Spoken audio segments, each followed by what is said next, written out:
Hey, all right. Welcome, everyone.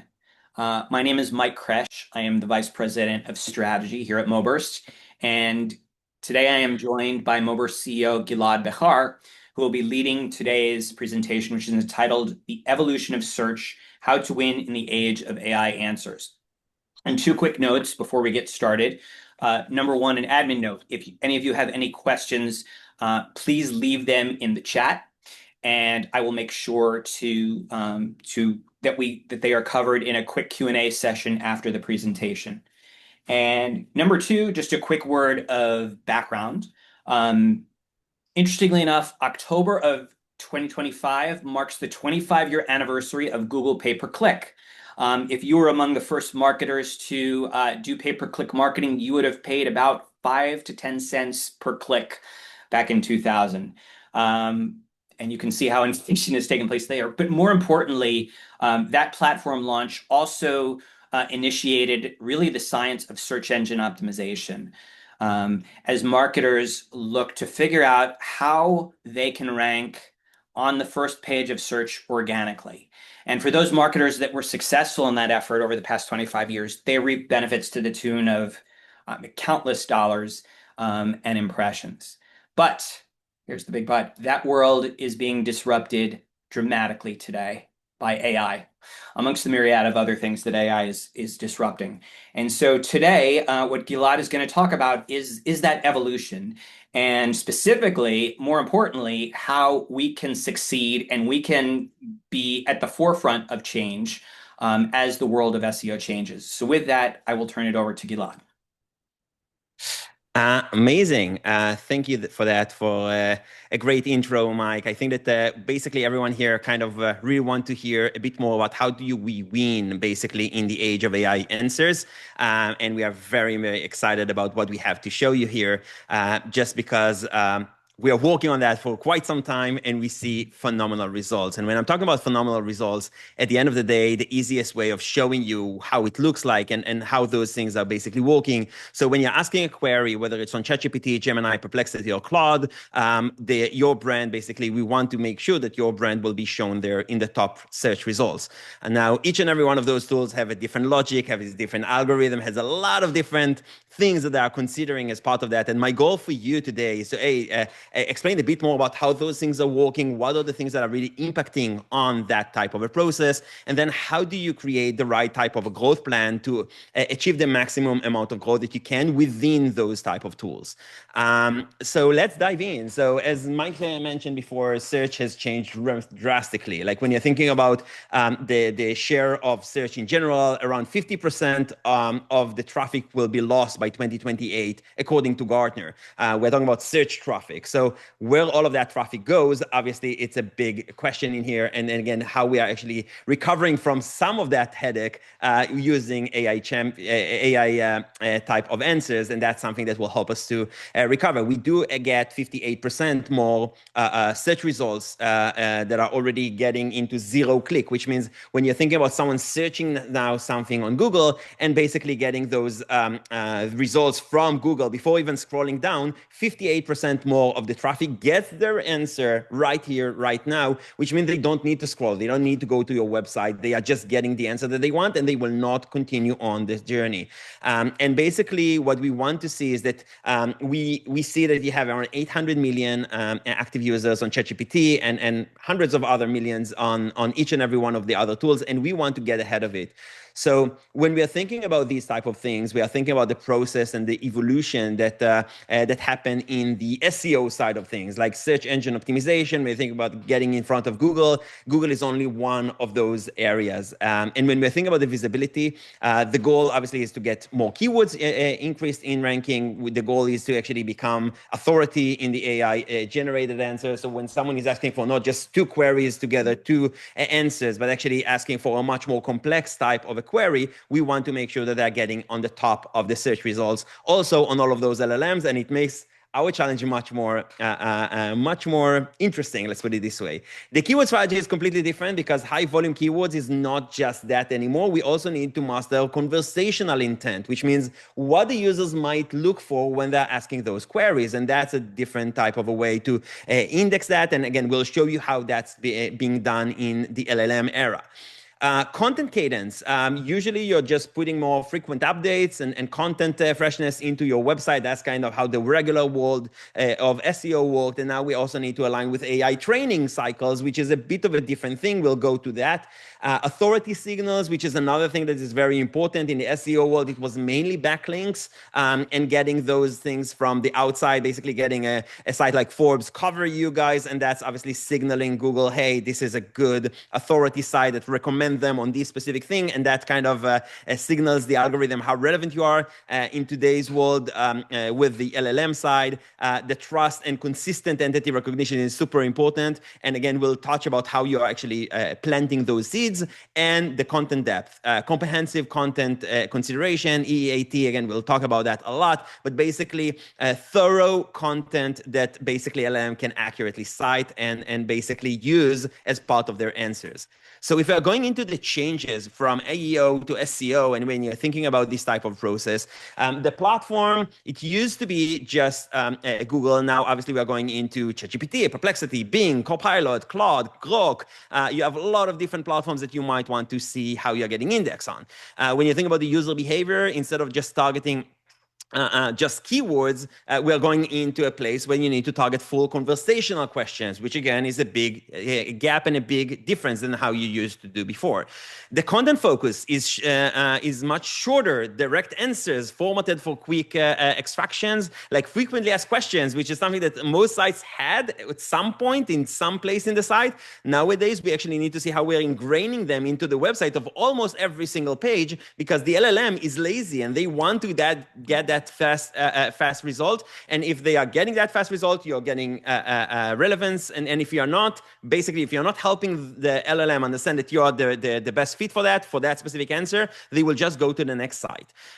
Dimensions is another thing that is definitely important regarding the metrics. A lot of the users that will just come into your website because of recommendation from all of those LLMs, and it won't going to be tagged in the same way, because a search and a query, it could be like a discussion now of a half an hour just talking with a chatbot and then getting some options and then going in, and you won't going to be able to know exactly what type of query got the user exactly to you.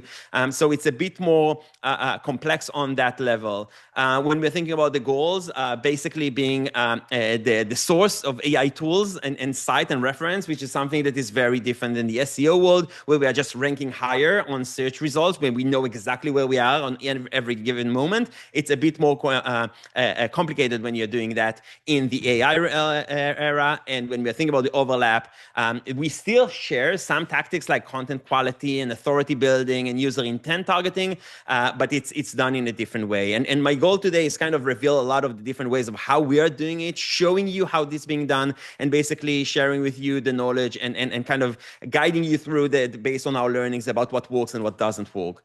So basically, now it's a critical time and moment to basically optimize our website for the visibility within the LLMs, within all of those chatbots and things of that nature. And if we are just marking from Eric Schmidt, the former CEO of Google, ignore AI and risk becoming irrelevant, adopt it and adopt it fast. What is the framework? So coming into how we're actually doing that, from LLM anonymity all the way to market authority. So basically, we want to make sure that we are looking on what get ranked and what wasn't getting ranked on all of those search engines. And that means that you'll need to use or hundreds of queries of each and every one of those LLMs, or using a tracking tool that will ask all of those questions on your behalf. We developed a great tool with a great partner where we're actually building all of those blocks together, and we want to show you how basically this type of reverse engineering of the algorithm works for us. So we start from a competitive blueprint. Like basically, we are kind of comparing, and these are the actual results that we have for us, because under the NDAs that we have with all of our clients, we had a lot of challenges of sharing a real client information in here. So we kind of said, hey, we can show what we are doing for us. It will be much easier. I hope that most of my competitors won't going to be able to steal too much of what we are doing today, and it's nothing compared to what we'll have there in the next couple of months. So I'm not too worried. So you can see here now Moburst against other mobile marketing agencies, digital agencies, PR agencies, and digital transformation agencies. And by the way, Uber is like an there is an agency called Uber. It's not like the Uber app that you might think of.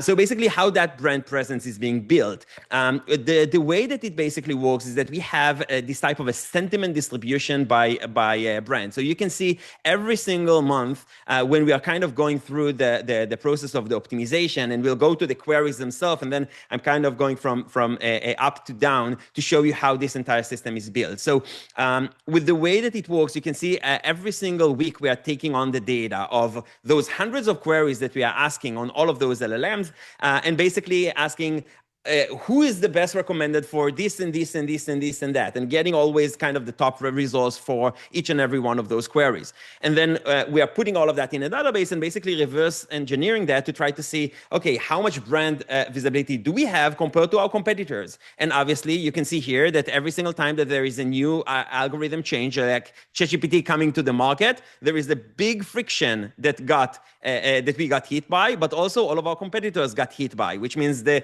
rules of the game, so to speak, changed once ChatGPT came to mind, and we saw that it's very similar on ChatGPT 4.0 and 0.3, and like many of those cases every single time that those changes appear. Now you can see here the sentiment distribution, like how many of them are positive, neutral, and negative. In this specific case, on the agency side, not a lot of negativity coming into the mix. Not a lot of people are very vocal about their negative or very positive type of experiences with an agency. You'll find some case study that are being shared, but for actual products, let's say a shampoo brand or anything related with like a real product, a lot of people will also come and basically say, well, this product sucks, or this is really not as convenient as I was hoping, and this one is harder to assemble, and things of that nature. So in the view specifically of the agency world, you can see that it doesn't bring us that much more of value regarding negativity, but it's another thing that we are tracking. As part of that, we are also thinking about what type of stages the users are searching for. We have the awareness stage, consideration, decision, and then post-purchase. And when we are going through these type of processes, every single query can be marked into one of those stages. If the user is just saying, hey, I'm looking for a mobile marketing agency, I'm looking for a digital marketing agency, a PR agency, that's kind of still very much awareness type of a thing. But if they're asking, how is Moburst compared to this company, now it's much more of a consideration and kind of more into the decision space, and basically try to evaluate two different solutions or things of that nature. Who is better? Should I actually go for a specialist in here, or should I actually go with a more broader type of capabilities and things of that nature?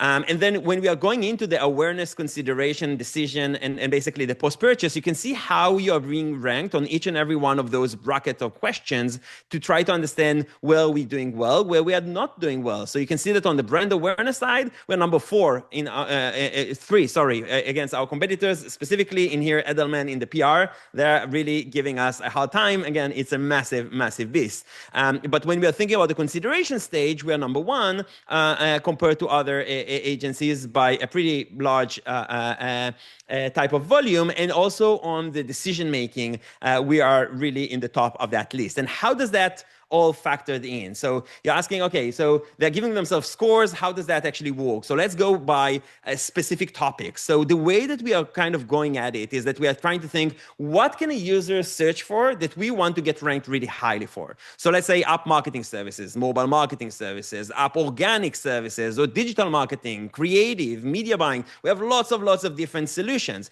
Each of those, you can say that these are different products of what we sell. So you can see how we are being ranked by 18 prompts, 20 prompts on each and every one of those niches. If we're going deep into the app marketing services, where we are kind of where we started in 2013, basically this is how that type of a thing works. So you can see here the prompts. Can you recommend top agencies for mobile app growth marketing? And then basically what we are asking is, we are asking exactly the same query to all engines. So ChatGPT, AI Overview, Gemini, Perplexity, and Claude, and trying to see what is the answer that we are getting from them. So if you are tapping here on the green, you'll be able to see this is the answer by Google AI Overview. And with Google AI Overview, basically the answer that they're giving, full service and data-driven agency about this specific query. Number one is Moburst. Okay, fantastic. And then if you're looking on the next one, just for example, moving to Perplexity and saying what happens on Perplexity, we're also number one on that specific esteemed list. So we can kind of go back in here and basically see 18 different prompts or 20 prompts or 50 prompts, as many as we want, about what are the type of queries and how do we actually get ranked on each and every one of those things. We marked it in different colors so it will be easier for us to say where we have a problem and where we have a great solution in place. So you can see in here, for example, for Claude, it's absent. And again, we will show you how that basically looks like, but we're asking exactly the same query for all 5 engines and then seeing where we are actually getting ranked, where we are not, and tracking it and basically taking that type of measurement every single week. So we will be able to see what happens and how we are fluctuating between the different months. So basically, if you're thinking about these type of things, these are just continue on looking on those specific queries. Can you recommend agencies that specialize in app store optimization and mobile advertising? And you can see here that specifically in ChatGPT, we are absent. And how that absent answer looks like right now, when you're asking that by ChatGPT, in here we are not part of the recommended agencies. So with that, we know what do we need to optimize, and if that query is important for us, obviously, how do we start pushing that in front of the LLMs? And we'll show you how we basically impact that in a really nice way. But as you can see in here, most of the things that we are working on, we are present very, very nicely. And again, when we started, it was all red. And again, within a course of 4 months, we managed to get a lot of those greens. And that's exactly what we are kind of unveiling today about how we got that done. So basically, within that type of a dashboard, we kind of created this dashboard so we'll be able to see that from all of the different angles. So one thing is that we're asking all of those queries, and we can say, let's show me kind of the big picture of all LLMs. But I can also say, hey, show me that only for ChatGPT, show me that only for Gemini, only on Perplexity. Hey, you know what? AI overviews is super important for me. I want to be focusing on that in the next 2 months, and then basically seeing where we are getting ranked, where we are not getting ranked, and then being able to see, hey, you know what? Grok really, really loves us about media buying and creative. They don't give us any authority for mobile marketing. You can see that Perplexity on the other side saying, hey, UGC agency, they're the number one for that, but mobile marketing, they're not as strong in the way that it perceived the data. So we can actually mix and match and kind of see where we had the problems, where we have the places that we want to get indexed. And the first process is like mapping out the lay of the land. So finding those 100 queries or 200 queries, for example, asking that for all of the different engines, and then being able to get that as kind of the first step of getting ourselves a database. So we will be able to see, hey, are we doing better this month compared to last month or not? You can see in here that we have around 668 mentions out of 1,500 queries that we are kind of asking in all of the different elements. So we will be able to see a good glance. And you can also get that, and another thing that we've done, and again, with AI today, it's very easy to do. We kind of said, hey, you know what, don't look at us. Let's look just, for example, instead of just Gemini, what they like or don't like about us, we can also go in here and say, hey, don't look at it from Moburst side of things. Let's look at it from feature side of things or NP digital side of things and see how they are, if they were in our, in their shoes, basically, how they are looking at it and what they are getting ranked, what they are not getting ranked, and then be able to kind of evaluate how each and every one of them, what are the things that they are focusing on more, what are the things that are working for them, what are the things that are not working for them. So we'll have some more creativity about what are the things that we want to go after. Another really cool view that we created, and I think that that's another really smart thing to say, is that when you're thinking about the LLMs themselves, we're trying to reverse engineer what does the LLM actually likes. In our space, we said, hey, you know what? We asked all of those hundreds of queries in each and every one of those algorithms. We want to also start seeing it by source, which means if we're asking all of those queries, what are the things that are actually making ChatGPT recommend us or Perplexity recommend someone else? And then we are looking on what are the sources that are being listed on that as part of those LLMs. So we see that basically the blogs is a big thing in here. 2,100 answers that they got from blogs, and then listicles, which is kind of listing sites of the best agencies and things of that nature. Articles is another 978, and then right after that, the homepages themselves, what is written in the homepage, how it's being ranked, marketplace listings, guides, tutorials, forums, communities, and you can see here how many of those mentions are built throughout the entire agency space and what the LLMs basically think that is relevant for them to get us answers. So you can see here, for example, Wikipedia knowledge base is another 109 references from that. So we can filter it all the way by a specific LLM. And saying, hey, only show me for ChatGPT, only about digital marketing agency. And then what basically is taking the precedence of the answers. And then you can see here sources that mention Moburst as part of that, and sources that are big and didn't mention Moburst at all. And then we will know how to actually start going through that and understand, hey, you know what, if we can get an article in here, if we can get mentions in those things, that can help us because they are ranked by ChatGPT, and we are not appearing there. And you can dive very, very deep. Like when you're thinking about the full source list, when you're asking, you can just ask ChatGPT, like, why is this company ranked there and things of that nature, and actually getting the list of sources about why basically this company is ranked there. And then when you're getting the full list and when you're thinking about that, Reddit, for example, is a massive opportunity. You can see here that when you're looking on a full list, Reddit actually got 312 responses. So a lot of queries being asked on Reddit, a social network that obviously very, very strong today. And ChatGPT is just giving it so much more power. And this is this type of a thing that looks like very authentic. They have a very good spam policy, so it's not as easy to just insert your answers there. But basically, when a lot of people recommend a specific agency or a specific solution there, it gives us a great credibility. So that's just another place that we can and we should probably work on. And again, we'll talk about that in the recommendations at the end. Another thing that we can also look on is on every single one of the prompt responses that cited basically, if we're going into Clutch CEO, for example, or what have you, on each and every one of those sites, we can go in and basically saying, are they mentioning Moburst? Yes or not? Is the sentiment positive or not? And basically, what type of topic is that for? So again, we are trying to reverse engineer and saying, hey, you know what? Google AI overview, they're not giving us any credibility. Perplexity, not giving us any credibility about that. But Google AI overview about app development services, yes, it is something that gets us much more mentions, and that's something that can help us to build the authority based on how the AI overview looks like. We can also reverse engineer the most cited website. So if you know, just for example, that one of your competitors is ranked number one, and when you're asking why is that, and you're saying, hey, there are 5 sites that are recommending them as kind of the top vendor, and you can go and do basically reverse engineering of that article, and basically saying, okay, so marketerhire.com/blog/app marketing agencies, and that gets, for some reason, a lot of weight based on those LLMs, and then saying, hey, if I'm trying to create something like that, what do we need basically to create? So you see that the page title is 10 best app marketing agencies to drive download and revenues in 2025.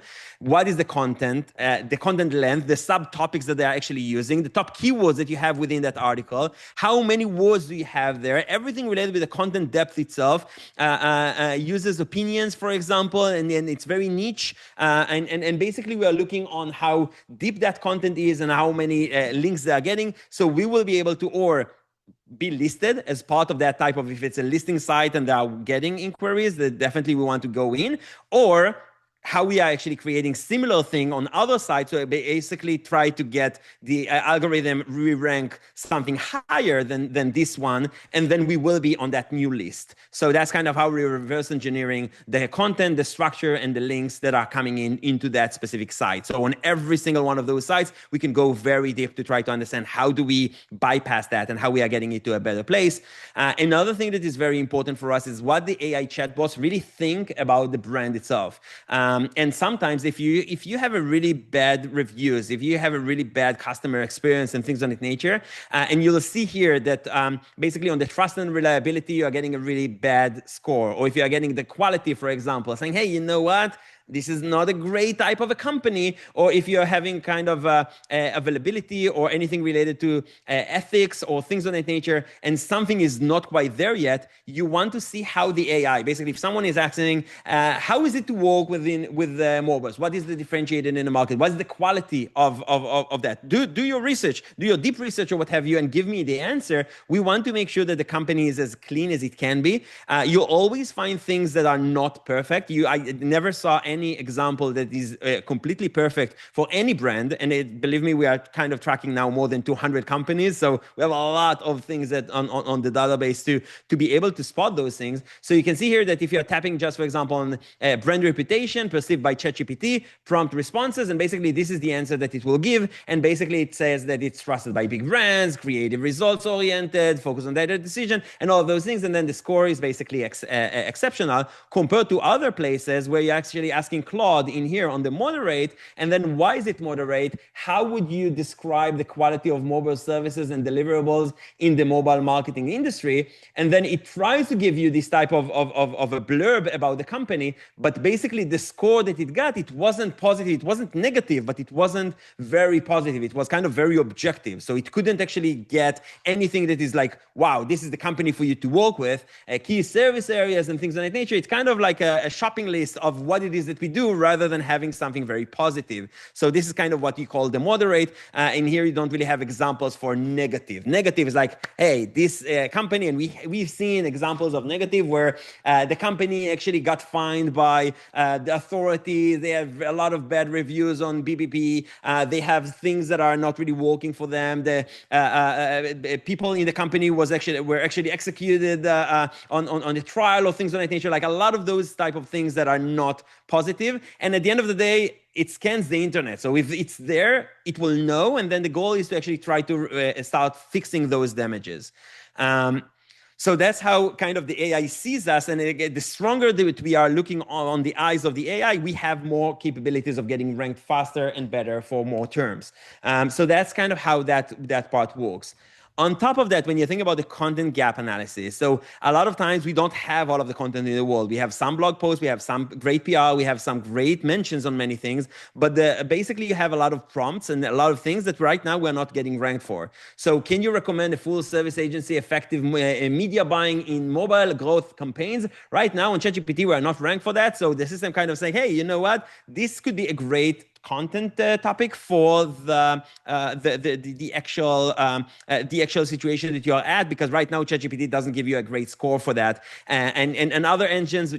You can see that in here, they're not really, we don't really care about them too much because on the others we are getting great responses, but in this specific query we don't get on ChatGPT. So that's a suggested type of content. And you can see here a lot of different things about what actually is important for each of them to start closing the gaps of the things that we are going after. When you're thinking about the what we call kind of the GEO, and again, AEO and GEO, a lot of acronyms, a lot of headache related to that. But basically, it's like a generative AI engine optimization or answer AI optimization. But at the end of the day, when we are thinking about that, on each and every page that you are posting, you can ask ChatGPT, even if you don't have these type of tools in your possession or you didn't develop these type of solutions, that's completely fine. You can just say, hey, this is the website. Give me the best practices. Tell me what we are not following the best practices regarding best ranking on AEO or on SEO and for LLMs. And once you're asking that query, it will give you a really nice feedback of saying, hey, the technical access, great. Page speed time loading, fantastic. Author credentials, not quite there yet. And also the citations, you don't have that. And the frequently asked questions, you have some of them. You might want to add additional ones. Again, you can ask ChatGPT and Perplexity and Claude and all of them, and basically Okay, give me a score about my website. Tell me where I'm lacking. And tell me what are the things that are not following best practices. Do a deep research. Tell me what did you find that are the most important elements to get ranked in your AI search, and give me a score for each and every one of those top 10 factors. And then it will give you that. It's very easy. You just need to know how to ask it. And once you are asking it, it will start giving you this type of a very large blurb about this is something that you need to add into your schema, and this is something you need to use those headers, and you need to make sure that you have a frequently asked questions. And in this specific page, the load speed takes way too long. Like, it will give you the answers. You don't need to guess all of those things. But doing that for many, many different domains or many different types of pages takes time, and then you actually need to go and fix all of those things. Not a lot of fun, but it's very important to get us higher chances of getting ranked, at least on the site structure, and that's something that is really important. Now, I want to show you, once we are tracking our site, I want to show you how do we actually impact the ability to get ranked. So this is a really cool feature that we created, where you're thinking about every single week, we're asking all of those queries. Sometimes there are big changes for the good, sometimes there are big changes for the bad, but we are trying to see how do we actually get ranked, and getting 32 more answers in a matter of 1 week. So you can see that between the 24th till the 7th of August, basically we had there a cadence of like around 13 days, and we took the data on like the before and after of that week and tried to dive in to see what are the things that are actually making us rank for so many additional things. And if you're tapping on that, basically you can see that we got during this week 33 new citations from all of those LLMs. 32 of them were in ChatGPT. I was saying, wow, what the hell did we get ranked that we weren't ranked before? And we see that it was all of those queries, like, can you recommend agencies, best mobile marketing agencies, many, many, many, many things. So, okay, fantastic. We saw a great success.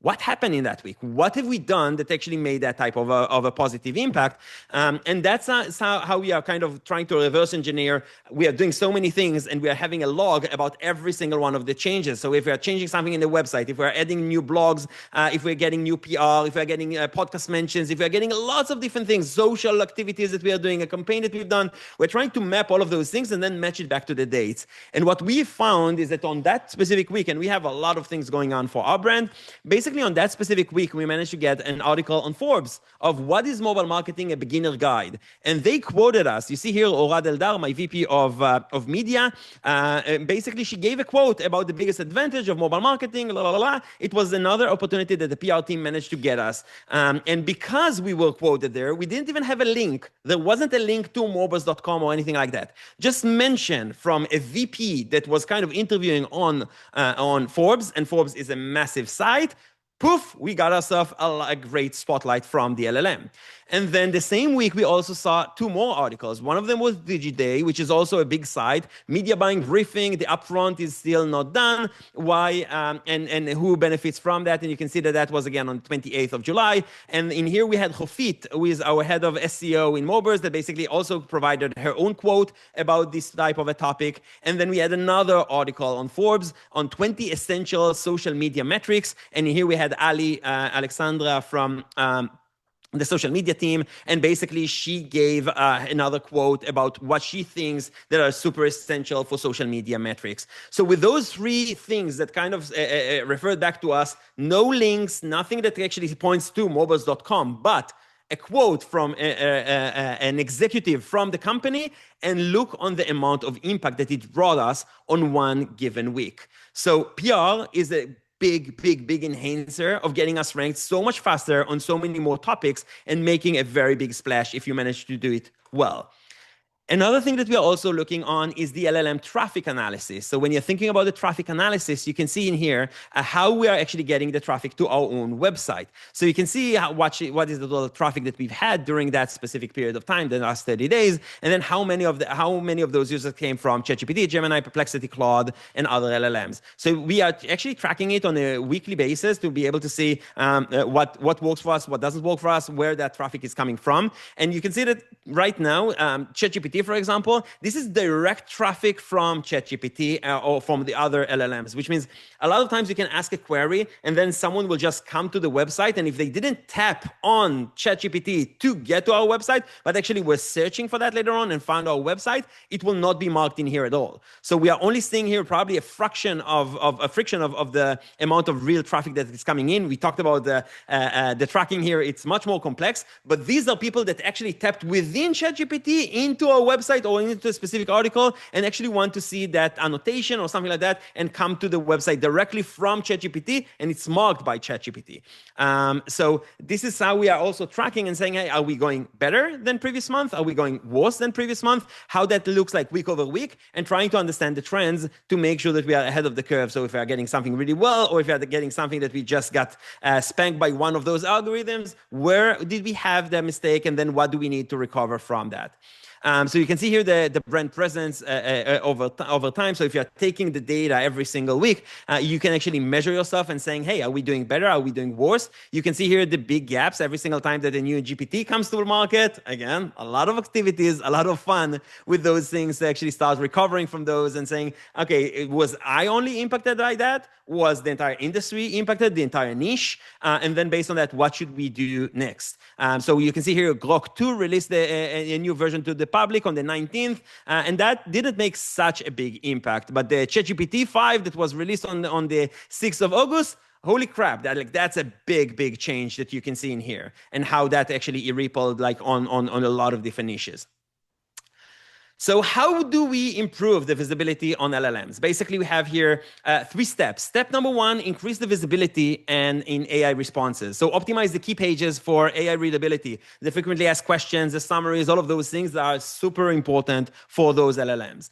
Add the structured data, like how to schema. Schema is something that, again, it's like, I don't want to start talking gibberish to you about like all of the developer coding and things of that nature, but schema is another way of how your site is being perceived and how we're actually pushing different pieces of content within the website to the internet. And that's something that is definitely important to optimize it. And it's different than SEO.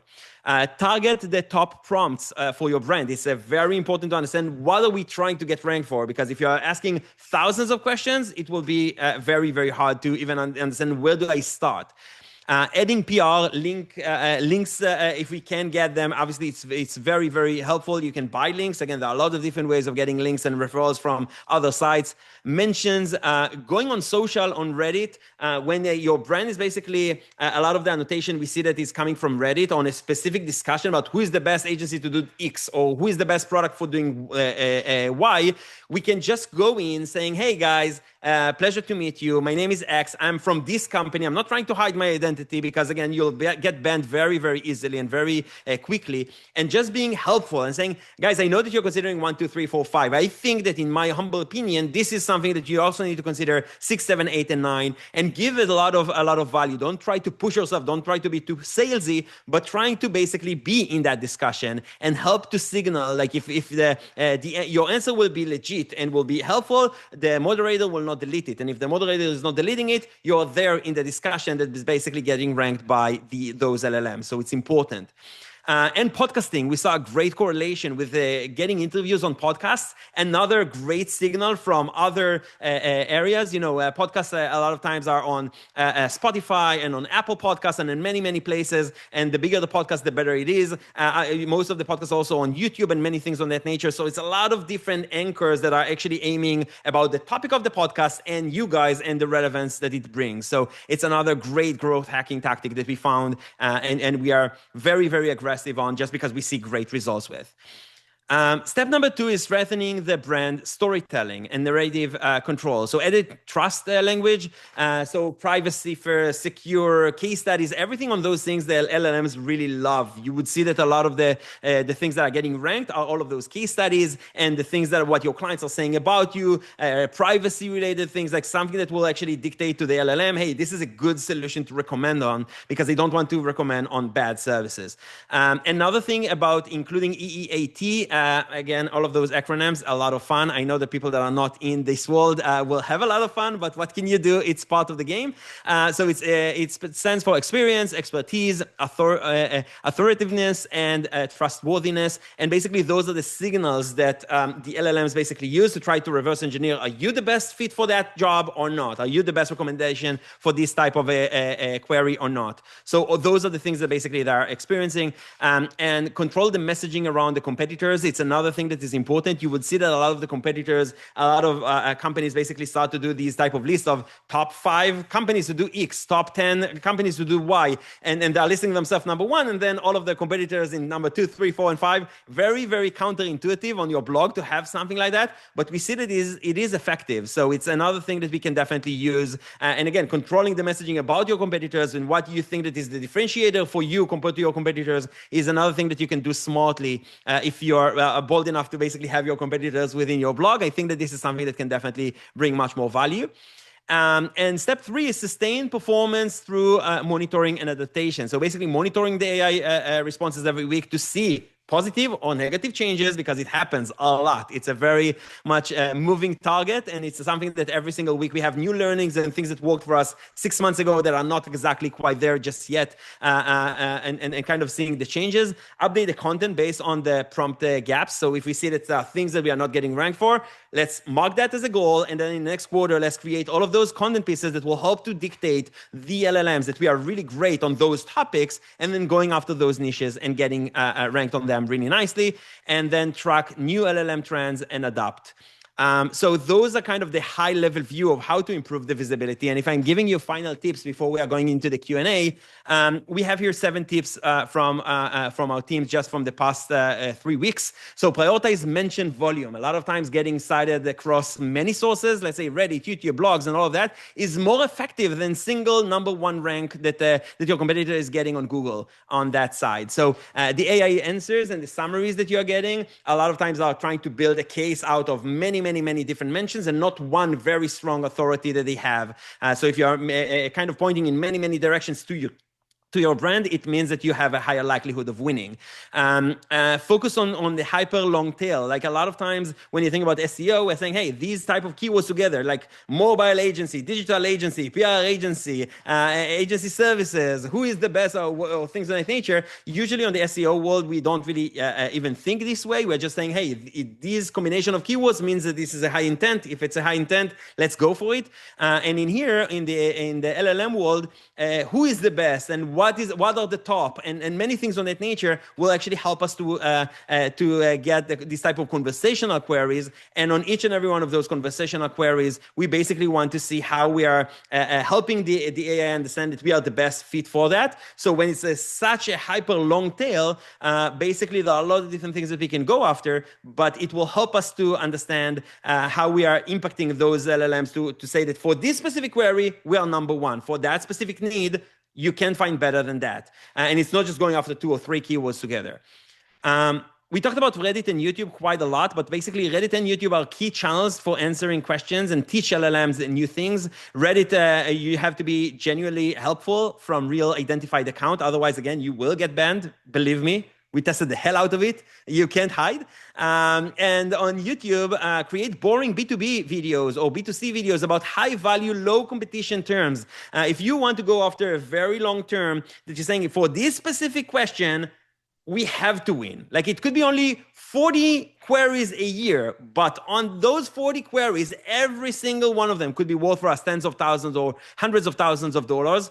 It's worth to create that video, and it's worth to implement that right on YouTube and getting it ranked. And because of that, when AI search will actually start searching for that query, it will see that you have an exact match on YouTube. And if you have a great content there, again, you'll be recommended on that.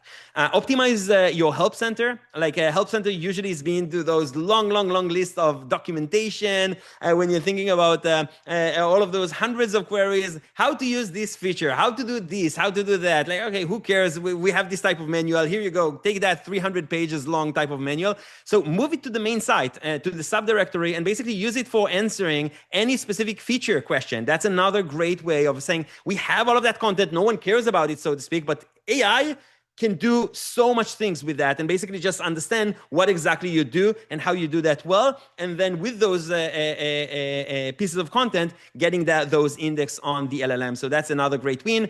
And PR and podcasting are key for rapid indexing. We saw link building and all, is also helpful, but even just a PR, even if you don't have that link directly to your website, it's super, super helpful to get that mention on those large publications, because it's just something that gets us, within a matter of a week, getting ranked for so many more queries. And that's just something that gets us the trustworthiness from those LLMs to basically be very, very effective tool for growth.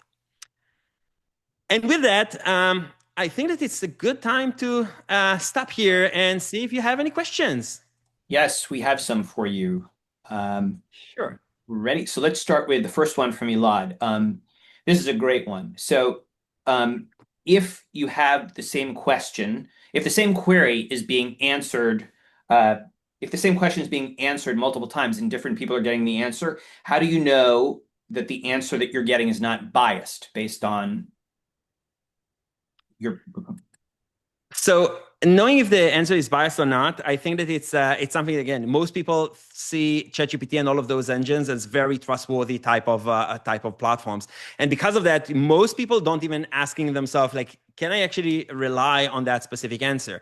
But with the way that it works is that if you're asking the same type of query from a lot of different devices, you would see that you're getting very similar results, unless you have something that was very specific that you trained already when you're talking to ChatGPT every single day, and you're telling them what you really like, what you really hate, and things of that nature, and then it will try to fit you a more personalized approach. But most people on most of the devices, when they're asking those queries, you have like one main question about how that being perceived by the LLM. And if you have the ability to getting impact on that specific query, most people that are getting that answer will just say, hey, this is a reliable thing, and we definitely think that this is the right way of going. So if ChatGPT recommends them and Gemini recommends them or what have you, it seems like it's a good company, or it's a good solution, it's a good product. And because of that, you can just get all of that traffic to you.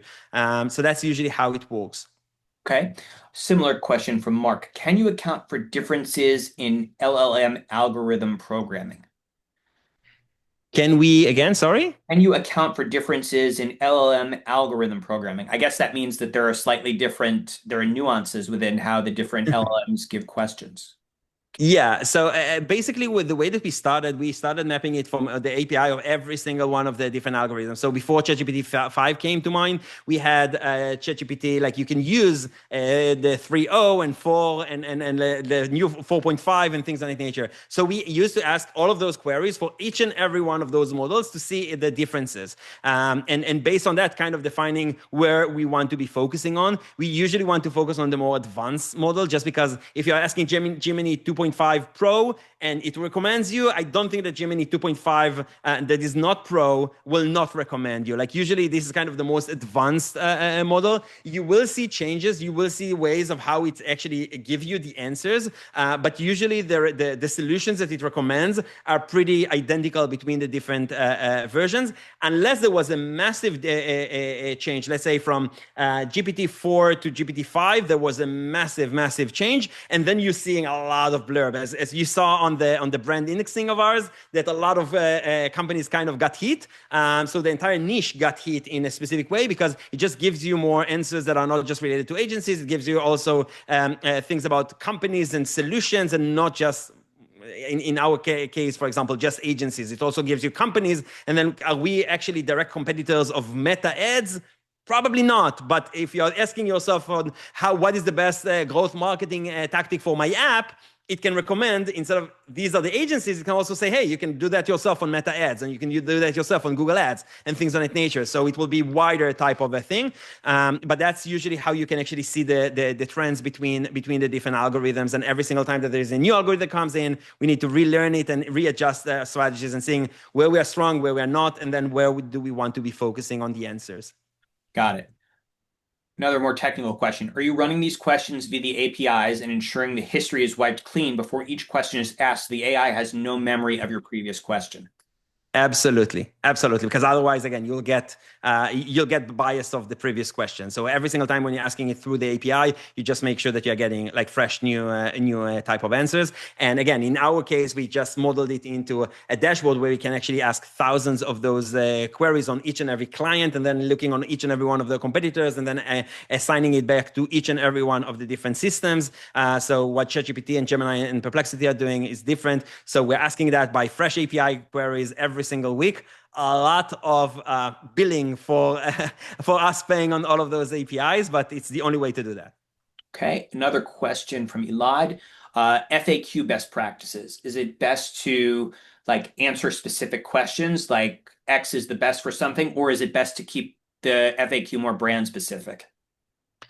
So I think that the FAQ, they're actually asking for a query, and we are trying to get those FAQs to get a very quick answer to a very specific answer, a question that was asked. So basically, you don't want to have there a blurb of 5 sentences or 6 sentences, because then it won't going to be really frequently asked questions type of a thing. You want to be very, very concise and give exactly to the LLM what they're looking for. So if you're thinking about the fact that you have two type of users coming into your website, you have one of them is that the actual user, and the other one is that the LLM bot that coming in and scrapping everything. You want to help them to get the fastest way possible to the answer. Like one of the things that are really important on their algorithms, how fast can we provide you the best possible answer? And if you're having a massive blurb and another company will have a much, much shorter, to the point, exactly what the user was asking for, the LLM will prioritize that over you. So you don't want to give a very large answer about each and every one of those things. You want to be very concise and give them exactly what they were looking for.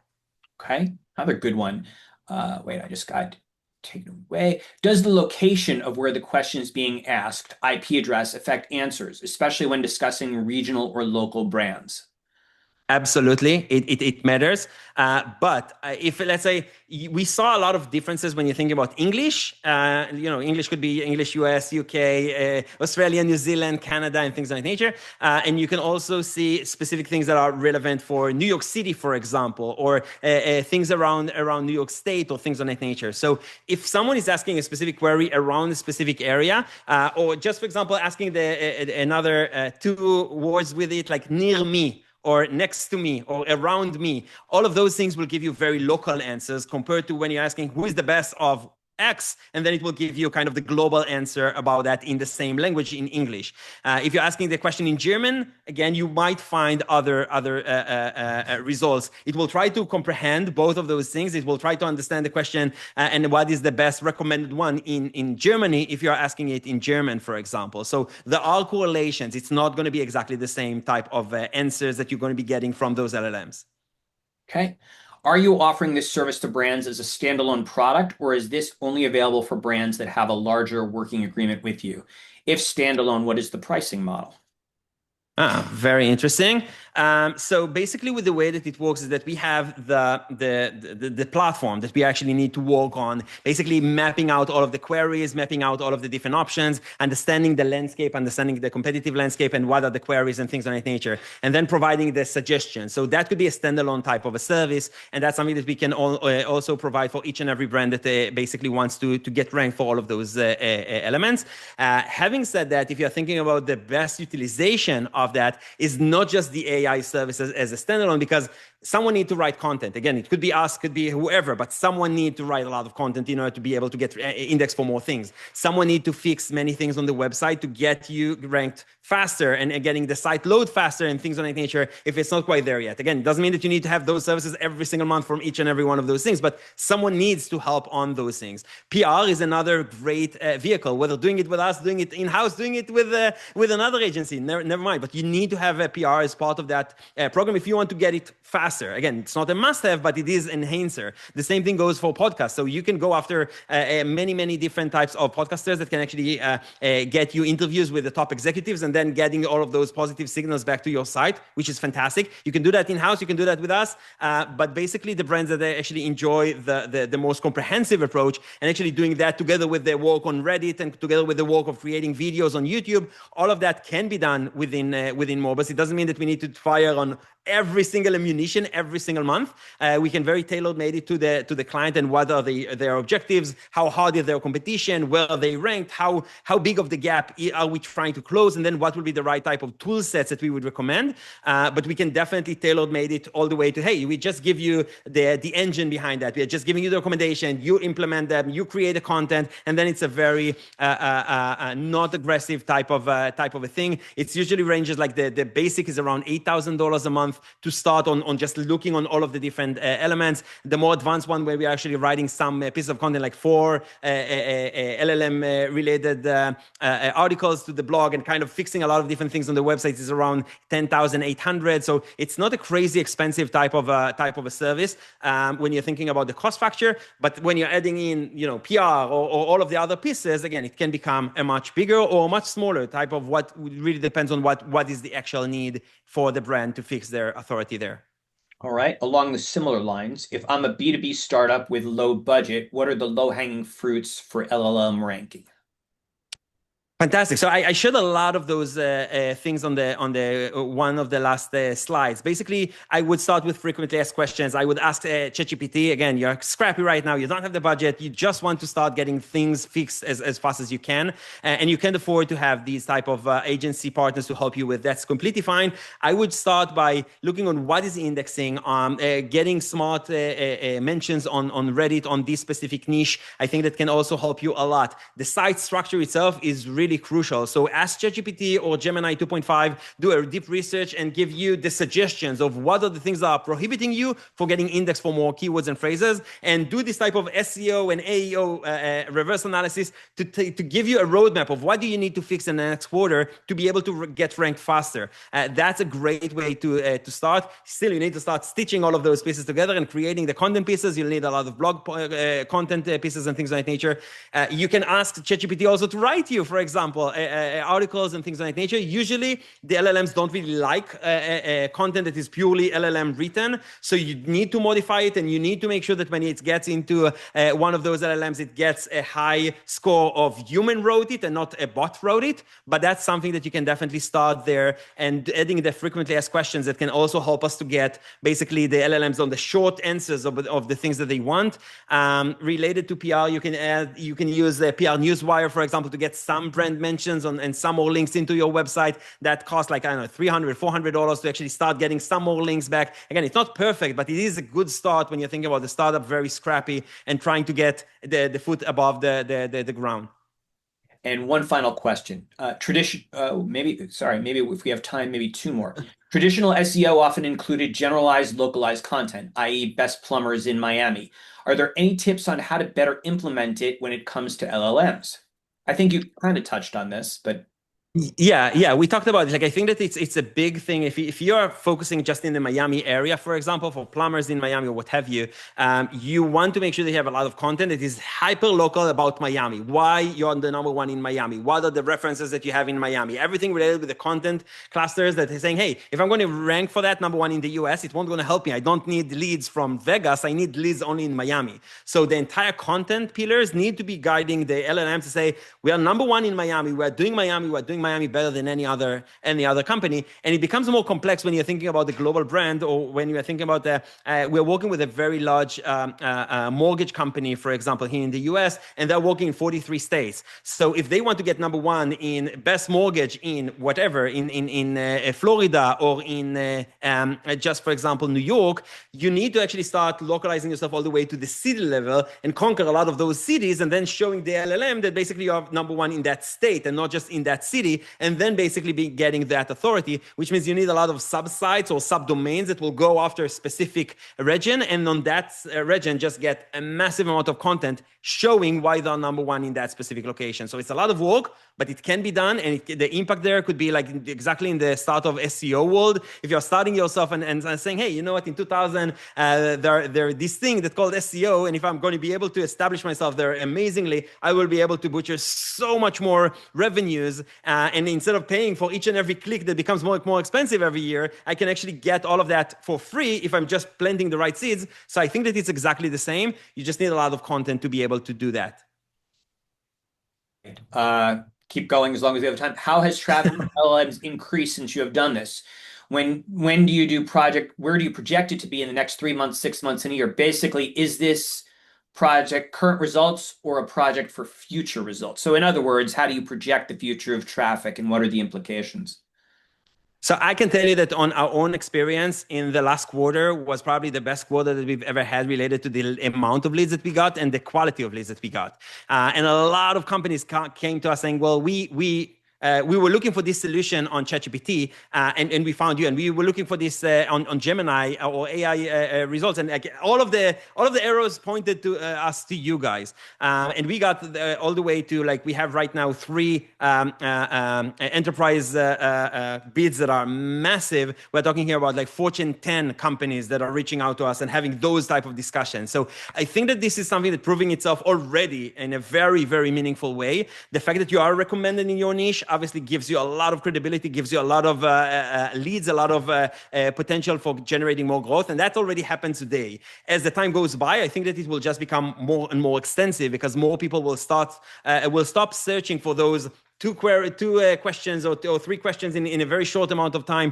doing the research and asking, hey, you know what, Gemini, ChatGPT, do me a deep research and give me the top 5 on X or Y. And they will give you all of the different, they will give you a 30 pages long type of an article about everything you need to know about if you're working with this company or that company or that company, what they're doing great, what they're not doing great, based on their online presence. And I think that the world is coming more and more to those specific directions. It's not just the early adopters. And I think that it becomes like a much more broadly used type of a thing. And I think that the business potential there is fantastic, not just for here and now. We are already experiencing the best here and now that we can have, but also for the next, let's say, 3 to 4 years. I think that the rapid pace of growth there is insane. And I think that there is a great opportunity there, whether doing it with us, doing it yourself, take all of those advices and try to crack the code by yourself. But I feel like there is a great opportunity in this space.